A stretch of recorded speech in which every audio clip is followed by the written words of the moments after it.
Hello aspirants, welcome to AKS IAS academy daily current affairs. So ఈరోజు టాపిక్లోకి వెళ్ళే ముందు నేను ఇచ్చిన క్వశ్చన్ ఇది ఒక్కసారి కాదండి, 3 times ఇచ్చాడు ఇప్పటివరకు ఇదే క్వశ్చన్, కాకపోతే డిఫరెంట్ వర్షన్స్లో. అంటే ఈ ఇచ్చినటువంటి దేశాల్లో సౌత్ వెస్ట్ ఏషియన్ కంట్రీస్ ఏది మెడిటేరియన్ సీ ఉండదు అని చెప్పేసి. జోర్డన్ లోపలికి ఉంటుంది, దీనికి ఉండదు. సిరియాకి, లెబనాన్కి, ఇజ్రాయిల్కి మెడిటేరియన్ సీ ఉంటుంది. So answer is Jordan. ఇంకా ఈరోజు టాపిక్ ఇండియాస్ డెమోగ్రఫిక్ ట్రాన్సిషన్. ప్రతిసారి కూడా మన దేశంలో రాజకీయ నాయకులు పెరుగుతున్నటువంటి జనాభాకి చెప్పే ఒక ఆల్టర్నేటివ్ ఏంటంటే India is a youth populated country. దేశం అనేటటువంటిది జనాభా విభాజ్యత అని అంటారు తెలుగులో దీన్ని. డెమోగ్రఫిక్ డివిడెండ్ అని అంటే జనాభా విభాజ్యత. సో జనాభా విభాజ్యత ఉంది. రానున్న రోజుల్లో ప్రపంచం మొత్తంలోని యంగ్స్టర్స్ మన వాళ్ళే ఉంటారు, డామ్ డూమ్ ఇవన్నీ చెప్తుంటారు. అయితే ఇప్పుడు సడన్గా ఒక రిపోర్ట్ వచ్చింది, భారతదేశానికి యంగ్ పాపులేషన్ అనేటటువంటిది ఇంకా 30 సంవత్సరాలే ఉంటుంది. దాని తర్వాత ఓల్డ్ ఏజ్ పాపులేషన్ పెరుగుతుంది. సో భారతదేశం కనుక అభివృద్ధి చెందాలని అనుకునేటటువంటి ఆలోచన ఉంటే ఈ 30 సంవత్సరాల్లోనే ఏదన్నా చేయాలి అనేటటువంటిది దీని తాలూకా సారాంశం.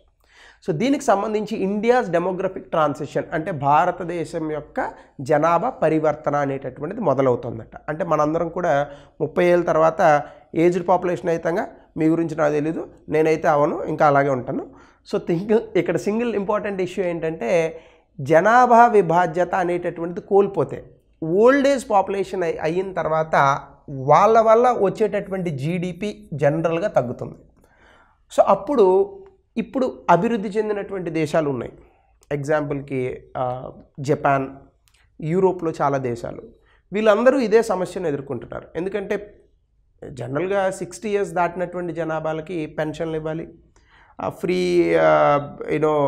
సబ్సిడీస్ లాంటివి ఇస్తూ ఉండాలి, ఓల్డ్ ఏజ్ హోమ్స్ కట్టాలి, ఇట్లాంటివి చాలా ఇష్యూస్ ఉంటాయన్నమాట. So social security things. So ప్రభుత్వానికి కూడా ఖర్చు చాలా పెరుగుతుంది. దీనివల్ల ఏమవుతుంది, యంగ్ ఎంప్లాయీస్ ఎవరైతే ఉంటారో వాళ్ళ మీద పన్నులు ఎక్కువ వేయాల్సి వస్తుంది. ఆల్రెడీ బాధేస్తున్నారు, ఇంకా ఎక్కువ వేయాల్సి వస్తుంది. సో దీనికి సంబంధించి కనుక మనం చూస్తే డెమోగ్రఫిక్ డివిడెండ్ అంటే ఏంటి, అసలు ఈ రిపోర్ట్లో ఏం చెప్పారు, డెమోగ్రఫిక్ ట్రాన్సిషన్ అంటే ఏంటి, అలాగే ఇండియాస్ డెమోగ్రఫీ, వీటన్నిటికీ చెప్పే ముందు మనకి మాల్థూజియన్ అని మాల్తస్ అనేటటువంటి ఒక జాగ్రఫీ పర్సన్ ఒక థియరీ చెప్పాడు ఆయన. ఈ మాల్తస్ ఏమంటాడంటే పాపులేషన్ అనేటటువంటిది ఎప్పుడూ కూడా ఎక్స్పోనెన్షియల్గా పెరుగుతుంది. ఎక్స్పోనెన్షియల్ అంటే మీకు 2, 4, 8, 16 ఇలా పెరిగిపోతుంటుంది. బట్ మనకు కావాల్సిన ఫుడ్ ప్రొడక్షన్ ఏమో అర్థమెటిక్గా పెరుగుతుంది అంటాడు. సో కాబట్టి అప్పుడు ఏమవుతుంది, మీకు విపరీతమైనటువంటి పాపులేషన్ అనేటటువంటిది పెరిగిపోయినప్పుడు చాలా కరువులు, కాటకాలు ఇవన్నీ కూడా సంభవిస్తూ ఉంటాయి. సో మొత్తంగా జాగ్రఫీ ఈ కరువు కాటకాలతో ఏం చేస్తుందంటే పాజిటివ్ అలాగే ఇంకొన్ని కాన్సెప్ట్స్ చెప్తాడు ఆయన. సో వీటి కారణంగా ప్రపంచం ఈ కరువు కాటకాలను వీటిని తీసుకొచ్చి జనాలను చంపేస్తుంది, దాని తర్వాత పాపులేషన్ తగ్గుతుంది, సో దాని తర్వాత పాపులేషన్ అనేది స్టేబుల్ అవుతుందని చెప్తాడు. సో ఈ మాల్తస్ చెప్పినటువంటి థియరీని చాలామంది అప్పట్లో దీన్ని వ్యతిరేకించారు. ఎందుకంటే టెక్నాలజికల్ రెవల్యూషన్స్ వచ్చిన తర్వాత ఖచ్చితంగా పాపులేషన్ పెరిగిన దాన్ని తట్టుకోగలం, తర్వాత పాపులేషన్ స్టేబుల్ అయినప్పుడు వరల్డ్ బెటర్గానే ఉంటుంది అనేటటువంటి కాన్సెప్ట్లో చెప్పారు. బట్ ఇప్పుడు మాత్రం మాల్తస్ చెప్పినటువంటి థియరీ ఎన్ని టెక్నాలజికల్ రెవల్యూషన్స్ వచ్చినా కొంతవరకు నిజం అవుతుందేమో అనేటటువంటి ఆలోచనలు కూడా ఉన్నాయి.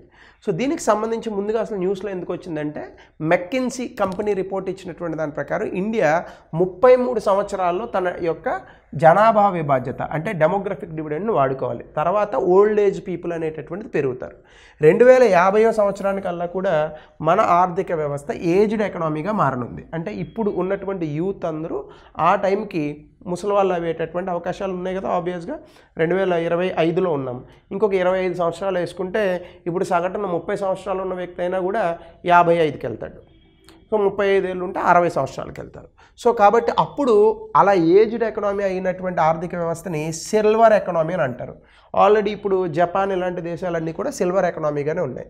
దీనివల్ల మనకి ఏమవుతుంది, జీడిపి గ్రోత్ అనేటటువంటి తగ్గుతుంది. ఎందుకంటే డిపెండెన్స్ పాపులేషన్ పెరుగుతుంది. అప్పుడు అంటే ముసలి వాళ్ళ యొక్క సంఖ్య ఎప్పుడైతే పెరిగిందో వీళ్ళు వేరే వాళ్ళ మీద ఆధారపడాల్సి వస్తుంది. అలాగే వీళ్ళ వల్ల ఆర్థిక వ్యవస్థకు జరిగే ప్రయోజనాలు తక్కువ ఉంటాయి. సో దీనివల్ల ఏమవుతుందంటే రైజింగ్ డిపెండెన్సీ రేషియో అనేది పెరుగుతుంది. అలాగే ప్రభుత్వానికి కూడా ఈ ఫిస్కల్ ప్రెషర్స్, ఆర్థికంగా వర్కింగ్ ఏజ్ పాపులేషన్లు వీళ్ళకి పెన్షన్లు ఇవన్నీ ఇవ్వడం వల్ల కొంత ఇబ్బంది అనేటటువంటిది కలుగుతుంది. ప్రభుత్వం కూడా ఎక్కువ డబ్బులు ఖర్చు పెట్టాల్సి వస్తుంది. ఇప్పుడు కూడా చూడండి మీరు, ఆంధ్రప్రదేశ్, తెలంగాణ లాంటి రాష్ట్రాల్లో 3,000 4,000 పెన్షన్లు ఇస్తున్నారు. సో ఆల్మోస్ట్ ఆల్ సంవత్సరానికి నెలకి మొత్తం 2 రాష్ట్రాల్లో కలిపి 1 కోటి మందికి పెన్షన్లు వేసుకున్న 3,000 కోట్లు అయింది. సంవత్సరానికి 36,000 కోట్లు అయింది ఓన్లీ పెన్షన్లకి. సో మీరు ఆలోచించండి ఎంత ఖర్చు అవుతుంది. అంటే ఇవ్వకూడదు అనేది నా ఉద్దేశం కాదు, మళ్ళీ మీరు తప్పుగా అర్థం చేసుకోండి. ఏజ్డ్ పాపులేషన్ పెరిగే కొద్దీ ప్రభుత్వానికి ఖర్చు పెరుగుతుంది. అలాగే డెమోగ్రఫిక్ డివిడెండ్ అనే కాన్సెప్ట్ని కనుక చూస్తే, డెమోగ్రఫిక్ డివిడెండ్ అంటే ఏంటంటే 15 నుంచి 64 సంవత్సరాల వయసు మధ్య ఉన్నటువంటి వ్యక్తులే పనిచేస్తారు. వీళ్ళ వల్ల ఆర్థిక వ్యవస్థకు వచ్చేటటువంటి ఆర్థిక వృద్ధి సంభావ్యత ఏదైతే ఉంటుందో దాన్ని మనం డెమోగ్రఫిక్ డివిడెండ్ అని అంటాం. అంటే ఏ దేశంలో అయితే ఈ వయసులో ఉన్నటువంటి వ్యక్తులు అధికంగా ఉంటారో ఆ దేశానికి అధికంగా జీడిపి సంపాదించే అవకాశాలు ఉంటాయి. దాన్ని యూటిలైజ్ చేసుకోవాలి. అంతే తప్ప ప్రతి దేశానికి 15 నుంచి 64 సంవత్సరాల వయసు ఉన్నటువంటి వ్యక్తులు ఉన్నారు కాబట్టి ఆటోమేటిక్గా జీడిపి వస్తుందని అనుకుంటే అవ్వదు. ఆఫ్రికాలో చాలా దేశాలకు ఉన్నాయి, నైజీరియా లాంటి దేశాలకి. కానీ ప్రభుత్వాలు సరిగ్గా లేకపోవడం వల్ల మిలిటరీ, అలాగే టెర్రరిజము, వీటి వల్ల చాలా ఇబ్బందులు పడుతున్నారు వాళ్ళు. కానీ భారతదేశం అలా కాదు, సివిల్ సొసైటీ రూలింగ్లోనే ఉన్నాం. మనకి మిలిటరీ ఆధారిత ప్రభుత్వాలు కాదు మన దేశంలో. అలాగే చట్టసభల్లో చాలా అద్భుతంగా పనిచేస్తున్నాయి. రాష్ట్రాల్లో సరే ఓటుకు నోటు ఇవన్నీ ఎన్ని వచ్చినా కూడా ప్రజలు తీసుకొచ్చిన ప్రభుత్వాలే రూలింగ్ చేస్తున్నాయి. కాబట్టి విధానాలు అనేటటువంటివి కనుక కరెక్ట్గా వస్తే ఖచ్చితంగా మనము ఆ డెమోగ్రఫిక్ డివిడెండ్ని తర్వాత 33 సంవత్సరాల్లో అందుకోగలం. ఆల్రెడీ మనకు టార్గెట్ పెట్టారు కదా, 2047 సంవత్సరం కల్లా భారతదేశాన్ని అభివృద్ధి చెందినటువంటి దేశంగా చేయాలని. సాధారణంగా ప్రతి 12 సంవత్సరాలకు ఒకసారి లేదా 8 సంవత్సరాలకు ఒకసారి మనం బాగా కనుక పనిచేస్తే ప్రతి 8 నుంచి 12 సంవత్సరాలకి జీడిపి అధికం అవుతుంటుంది, డబుల్ అవుతుంటుంది. సో ఇప్పుడు దాదాపుగా $4 ట్రిలియన్ ఉన్నది. ఫర్ ఎగ్జాంపుల్ మనం బాగా కష్టపడ్డాం, 10 సంవత్సరాలకే అయ్యామనుకోండి. సో నెక్స్ట్ $8 ట్రిలియన్ అవుతాం. ఎప్పటికి అవుతాం $8 ట్రిలియన్? 10 ఏళ్ళు వేసుకోండి, 2035. తర్వాత $8 ట్రిలియన్ 16 ట్రిలియన్ అవుతాం మళ్ళీ 10 సంవత్సరాల్లో. ఇది ఎప్పటికి అవుతుంది? 2045కి అవుతుంది. సో ఇలా చూసుకుంటే 2045కి కనీసం ఎంత ఉంటారు జనాభా? తక్కువలో తక్కువ ఒక 160 కోట్లు ఉంటారు. సో 160 కోట్లు ఇంకా దాటినా కూడా ఆశ్చర్యం లేదు. సో 160 కోట్ల జనాభాకి మరి 16 ట్రిలియన్ అంటే ఇంకా పేద దేశంగానే ఉంటాం మనం. సో కాబట్టి ఇక్కడ సమస్య ఏంటంటే ఇంకా వేగంగా అభివృద్ధి చెందాలి, ఇంకా కొత్తగా మనం ఏదైనా విధానాలను తీసుకురావాలి. సో ఈ డెమోగ్రఫిక్ డివిడెండ్ని వాడుకోవాలి, అది చెప్పేది. సో కాబట్టి ఇక్కడ మనకు ఒక అవకాశం వస్తుంది, విండో ఆఫ్ ఆపర్చునిటీ. దీనివల్ల మనం ఏం చేయాలి? దీన్ని తీసుకొని ప్రొడక్టివిటీ అండ్ ఎకనామిక్ అవుట్పుట్ని పెంచాలి. ప్రొడక్టివిటీ అనేటటువంటిది ఎప్పుడు వస్తుంది? స్కిల్ ఉన్నప్పుడు ప్రొడక్టివిటీ వస్తుంది. అంతేగాని ఆ సుబ్రహ్మణ్యన్ గారు, ఆయన ఏదో ఎల్ఎన్టీయా ఏదో ఒక కంపెనీ అధినేత ఉన్నాడు కదా, ఆయన చెప్పినట్టు వారానికి 90 గంటల పని చేయండి, ఇంట్లో కూర్చొని ఆడవాళ్ళు మగవాళ్ళ మొహాలు ఏం చూస్తారు? మీ ఇంట్లో చూడరేమో, మిగిలిన వాళ్ళ ఇంట్లో చూసేటటువంటి అవకాశం ఉంటుంది కదా. అందరి ఇల్లు మన ఇల్లులాగా ఉంటుందని ఎందుకు అనుకుంటాము?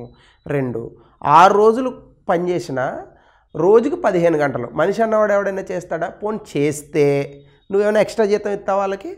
ఇవ్వవు. అంటే కార్పొరేట్ గ్రీడ్ని పట్టుకొచ్చి ఎంప్లాయీల మీద రుద్దమాకండి. చేద్దాం, 15 గంటలు ఏముంది, 20 గంటలు కూడా చేద్దాం. మీ కంపెనీలో పనిచేసేటటువంటి ప్రతి ఎంప్లాయీకి మీ లాభాల్లో వాటా ఇవ్వండి. అప్పుడు మీరు అడగకుండానే పనిచేస్తారు కదా. నువ్వు ఇచ్చేది అదే 50,000, కానీ పని మాత్రం 15 గంటలు చేయాలంటే అది అయ్యే పని కాదు. సో అంటే కొంచెం కఠినంగానే చెప్పాలి ఇలాంటి వాళ్ళకి. ఎందుకంటే ఈ రకమైన కార్పొరేట్ గ్రీడ్ అనేది మనిషిని నాశనం చేస్తుంది. ఇది సో కార్పొరేట్స్ దేర్ వాళ్ళేం బానిసలు కాదు కదా ఎంప్లాయీస్ అంటే. ఎలన్ మస్క్ ఇదే అంటున్నాడు, ఇన్ఫోసిస్ నారాయణమూర్తి గారు అదే అంటున్నాడు, వీళ్ళు అదే అంటున్నారు. 8 గంటలు ఎఫెక్టివ్గా వర్క్ చేయించుకోండి. ఎఫెక్టివ్నెస్కి నెంబర్ ఆఫ్ అవర్స్ ఎక్కువ పని చేయడానికి చాలా తేడా ఉంది. ఒక వ్యక్తి గంటలో చదివితే ఎక్కుతుంది, ఇంకో వ్యక్తి 15 గంటలు చదివినా ఎక్కదు. సో ప్రొడక్టివిటీని పెంచుకోండి అంతే తప్ప నెంబర్ ఆఫ్ అవర్స్ పని వేళలు పెంచడం కాదు, ప్రొడక్టివిటీని పెంచుకునేటటువంటి ప్రయత్నం చేయాలి. ట్రైనింగ్స్ ఇవ్వండి, ఇంకా బెటర్గా 8 గంటలు కరెక్ట్గా ప్రొడక్టివ్గా పనిచేసేటటువంటి ప్రయత్నాలు చేయండి. అంతేగాని 15 గంటలు చేయండి, రోజుకి 20 గంటలు చేయండి, ఉండాలా బతకాలా మనుషులు. సో విండో ఆఫ్ ఆపర్చునిటీని మనం యూటిలైజ్ చేసుకోవాలి. దీనివల్ల ప్రొడక్టివిటీ అనేటటువంటిది పెరుగుతుంది.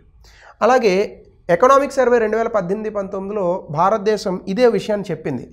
మనకి 2005, 2006లోనే మనకి డెమోగ్రఫిక్ డివిడెండ్ జనాభా విభాజ్యత అనేటటువంటిది పెరిగింది.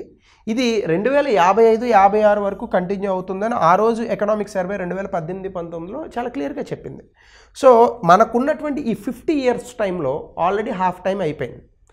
కానీ డెఫినెట్గా ఈ హాఫ్ టైంలో ఏమీ సాధించలేదని అనడానికి కూడా లేదు. కార్పొరేట్ కల్చర్స్ పెరుగుతున్నాయి, స్టార్టప్స్ పెరుగుతున్నాయి, చాలామంది వ్యాపారవేత్తలు వస్తున్నారు, జీడిపి వేగంగా పనిచేస్తుంది, ప్రభుత్వానికి పన్నులు వస్తున్నాయి, కొంత urban areas at least, rural areas అయితే నేను చెప్పలేను, కానీ అర్బన్ ఏరియాస్లో కొంత డెవలప్మెంట్ అనేటటువంటిది కనిపిస్తోంది. So definitely there are so many positives in the last 20 years, అందులో ఏమాత్రం డౌట్ లేదు. బట్ దీన్ని ఇంకా వేగవంతం చేయగల కెపాసిటీ భారతదేశానికి ఉంది. సో కాబట్టి ఈ కాన్సెప్ట్నే యునైటెడ్ నేషన్స్ పాపులేషన్ ఫండ్ బాగా హైలైట్ చేసిందనమాట. సో అదే మనకి ఇక్కడ కనిపిస్తున్నటువంటి అంశం కూడా, జపాన్ 1964లో డెమోగ్రఫిక్ డివిడెండ్కి వెళ్ళింది, 40 సంవత్సరాలు కంటిన్యూ అయింది వాళ్ళకి, 2004లో ఎండ్ అయిపోయింది. దాని తర్వాత జపాన్ 2004 నుంచి ఏజ్డ్ పాపులేషన్ పెరుగుతున్నారు, జపాన్ ఆర్థిక వ్యవస్థ కూడా అంత వేగం తగ్గింది. అందుకే మీరు చూడండి 1964 అలాగే 2004 మధ్య చాలా అద్భుతమైన కంపెనీలు వచ్చాయి జపాన్లో, మిత్సుబిషి, సోనీ, కొడాక్ ఇలాంటి చాలా గొప్ప గొప్ప కంపెనీలు వచ్చాయి, వైర్ల్పూల్ ఇలాంటివి. కానీ ఇప్పుడు అంత వేగంగా రావట్లేదు. అదే యంగ్ పాపులేషన్ మాత్రమే ఇలాంటి ఇన్నోవేషన్స్ చేయగలరు. అలాగే ఇటలీ కేవలం 18 సంవత్సరాలే అనుభవించింది డెమోగ్రఫిక్ డివిడెండ్ని. కానీ భారతదేశం 2018 నుంచి 2055, 2005లో మనకి ఇంకా అంత ఆర్థిక వ్యవస్థ లేదు, 2018లో డెమోగ్రఫిక్ డివిడెండ్ని బాగా గుర్తించాం మనం. అంటే మనకి there is a span of 37 years.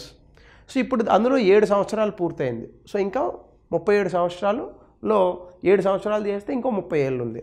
అలాగే బంగ్లాదేశ్ కూడా 2018 నుంచి 2052 వరకు ఈ డెమోగ్రఫిక్ డివిడెండ్ ఉంటుందని చెప్తున్నారు. చైనాకు కూడా 1994లో మొదలైనటువంటి ఈ డెమోగ్రఫిక్ డివిడెండ్ వాళ్ళ వన్ చైల్డ్ పాలసీ వల్ల 2031 అంటే ఇంకొక 4-5 ఏళ్లలో ఎండ్ అయిపోతుంది, 6 ఏళ్లలో. సో కాబట్టి భారతదేశానికి చాలా అధికంగా ఛాన్స్ ఉంది ఈ యంగ్ పాపులేషన్ బెటర్గా యూటిలైజ్ చేయాలి. అలాగే ఈ రిపోర్ట్ హైలైట్ చేస్తుంది ఏంటంటే, ఏజింగ్ స్టేటస్కి వెళ్ళడానికి భారతదేశానికి 33 సంవత్సరాలు ఉంది. దీని కారణంగా working age individuals per senior age 65 అనేటటువంటిది డిక్లైన్ అవుతుందంట. అంటే ఎట్లా, సపోర్ట్ రేషియో అనేటటువంటిది ఉంది కదా, ప్రతి 14 మంది యంగ్ పీపుల్కి ఒక ఏజింగ్ పర్సన్ ఉంటే తర్వాత ప్రతి 10 మందికి ఒకళ్ళు ఉంటారు. 2023లో ప్రతి 10 మందికి ఒకళ్ళు ఉన్నారు. ఇది ఇంకా తగ్గుతుంది. సో అంటే దాని అర్థం ఏంటి, యంగ్ పాపులేషన్ అనేది తగ్గుతుంది. 14 ఉన్నది 10 అయింది, 10 ఉన్నది 8 అవుతుంది. అలాగే ఈ డ్రాప్ 2050 వచ్చేటటువంటి సమయానికి 4.6:1, 2100 సంవత్సరానికి 1.9:1. అంటే 2100కి చాలా విపరీతమైనటువంటి ఏజ్డ్ పాపులేషన్ ముసలోళ్ళే ఉంటారు మన దేశంలో ఎక్కువగా. అలాగే rising pressures on public finance, దీని కారణంగా మొత్తం కన్జంప్షన్ మన దేశంలో ఉన్నటువంటి ఏదైతే కన్జంప్షన్ ఉందో ఈ సీనియర్స్ 15% కన్జంప్షన్ తీసుకుంటారు. అంటే మనకున్న వనరులు అవన్నీ ఇప్పుడు 8% ఉంది. సో ఇది డబుల్ అవుతుంది. అలాగే గ్రోయింగ్ ఎల్డర్లీ పాపులేషన్కి పెన్షన్లు ఇవ్వాల్సి వస్తుంది, హెల్త్ ఫెసిలిటీస్, ఫ్యామిలీ రీసోర్సెస్ ఉంటాయి. ఇదంతా కూడా పెరిగేటటువంటి అవకాశం ఉంటుంది. దానివల్ల ఏమవుతుంది, మీకు చాలా వరకు ఎక్స్పెండిచర్స్ ఓల్డ్ ఏజ్ పీపుల్కి వెళ్తుంది.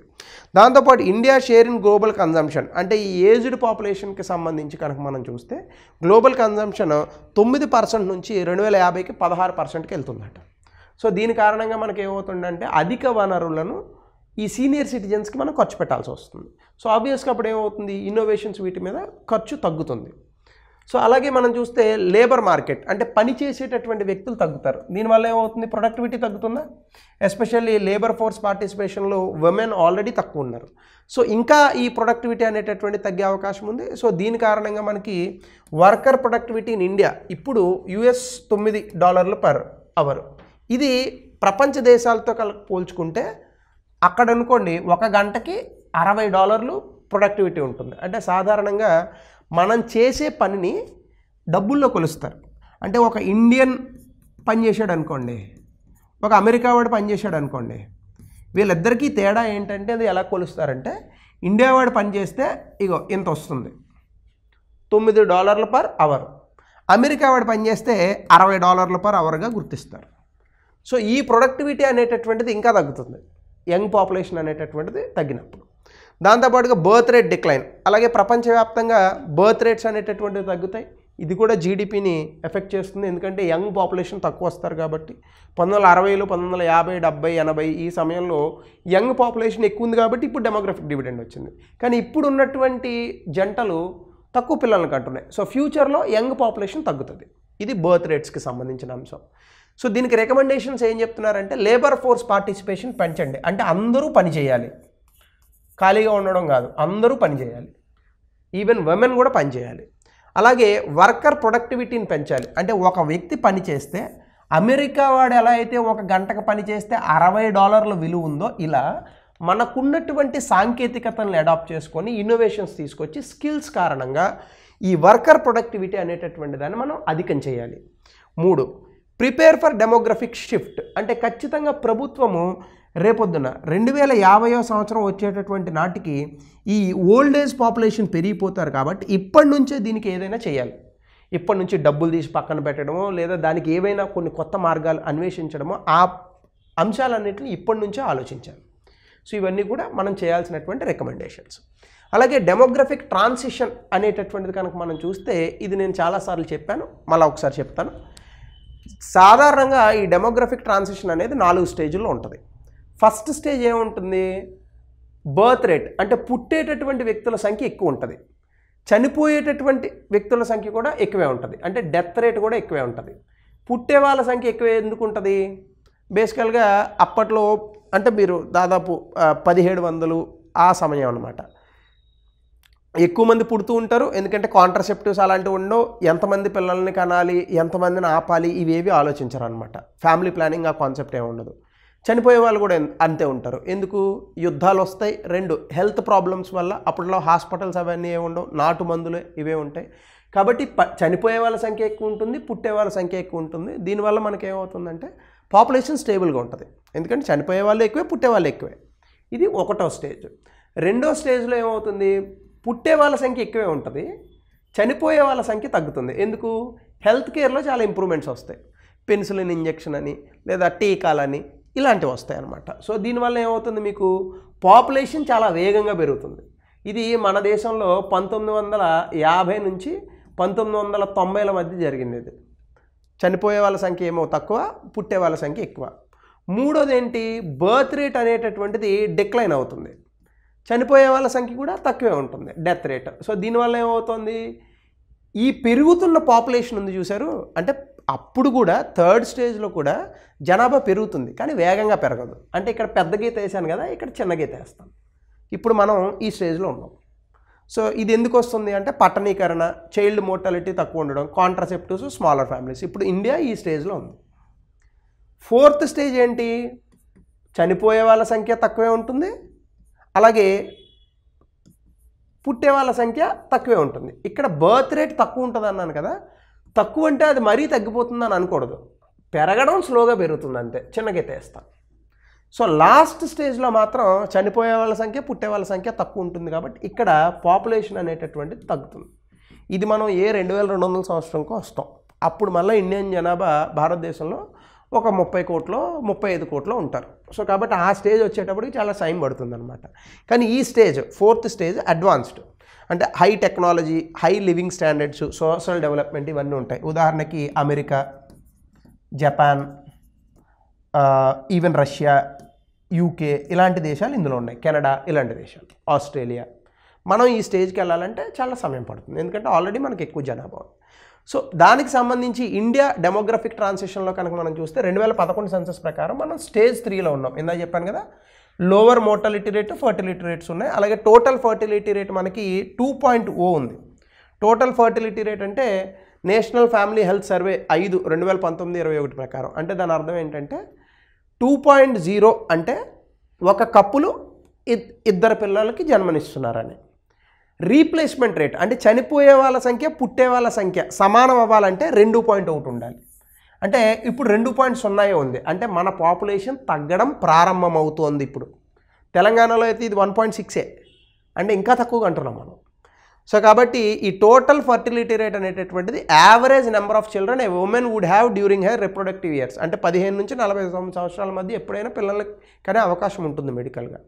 సో ఈ సమయంలో ఎంతమంది పిల్లల్ని కంటారు అని, 2.0 ఉంది. ఎప్పుడు ఇది 2019-21లో చేసిన సర్వే. ఎంత ఉంటే పాపులేషన్ స్టేబుల్గా ఉంటుంది? 2.1. అంతకన్నా తక్కువే ఉన్నాం అంటే పాపులేషన్ తగ్గుతుంది. సో ఇది రీప్లేస్మెంట్ రేట్కి దీనికి సంబంధించినటువంటి అంశం. సో ఇప్పుడు పాపులేషన్ ప్రొజెక్షన్స్ ఏంటి? United nations world population fund ప్రకారం, వరల్డ్ పాపులేషన్ ప్రాస్పెక్ట్స్ రిపోర్ట్ ప్రకారం 2060కి భారతదేశ జనాభా 170 కోట్లు. నాకు తెలిసి ఇంకా ఎక్కువే ఉంటుందని నా ఉద్దేశం. అయితే it is projected to decline by 12%, but India will remain world most population. అంటే ఏంటి? ఆ సమయానికి జనాభా పెరిగేటటువంటిది అన్నది తగ్గుతుందట, కానీ ఇండియాలో అధికంగా జనాభా ఉంటారు, ఎందుకంటే బేస్ ఎక్కువ ఉంది కదా ఆల్రెడీ. దీంతోపాటు ఏజింగ్ పాపులేషన్ ఉండడం వల్ల మనకు వచ్చేటటువంటి ఛాలెంజెస్ ఏంటి అంటే, ఒకవేళ ఈ వృద్ధులు కనుక పెరిగిపోతే దీనివల్ల మనకు వచ్చే ఛాలెంజెస్ ఏంటి? వర్క్ ఫోర్స్ పార్టిసిపేషన్ తగ్గుతుంది ఒకటి. దీని కారణంగా జీడిపి అనేటటువంటిది బాగా తగ్గుతుంది. ఉదాహరణకి జపాన్లో చూస్తే 27% ఆఫ్ ద పాపులేషన్ 65 సంవత్సరాల పైన ఉన్నారు. దీని కారణంగా వాళ్ళ జీడిపి తగ్గింది, లేబర్ షార్టేజెస్ వచ్చాయి, సోషల్ సెక్యూరిటీకి సంబంధించి చాలా ఇబ్బందులు ఎదుర్కొంటున్నారు, హౌస్ హోల్డ్ స్పెండింగ్స్ తగ్గాయి, ఆ దేశంలో డిమాండ్ తగ్గిపోయింది, ఆ దేశం నుంచి వచ్చేటటువంటి ప్రోడక్ట్స్ కూడా కొత్త కొత్త ప్రోడక్ట్స్ రావట్లేదు, ఇంకా అంటే కొత్త ఇన్నోవేషన్స్ అది తగ్గాయి, ఎందుకంటే ఎక్కువ ఏజ్డ్ పాపులేషన్ ఉంది. దాంతోపాటు హెల్త్ కేర్ సిస్టమ్స్ మీద చాలా ఎఫెక్ట్ పడుతుంది, ఎందుకంటే సాధారణంగా జబ్బులు ఎవరికి వస్తాయి? ఎవరికైతే వయసు ఎక్కువ ఉంటుందో సాధారణంగా వాళ్ళకే కదా.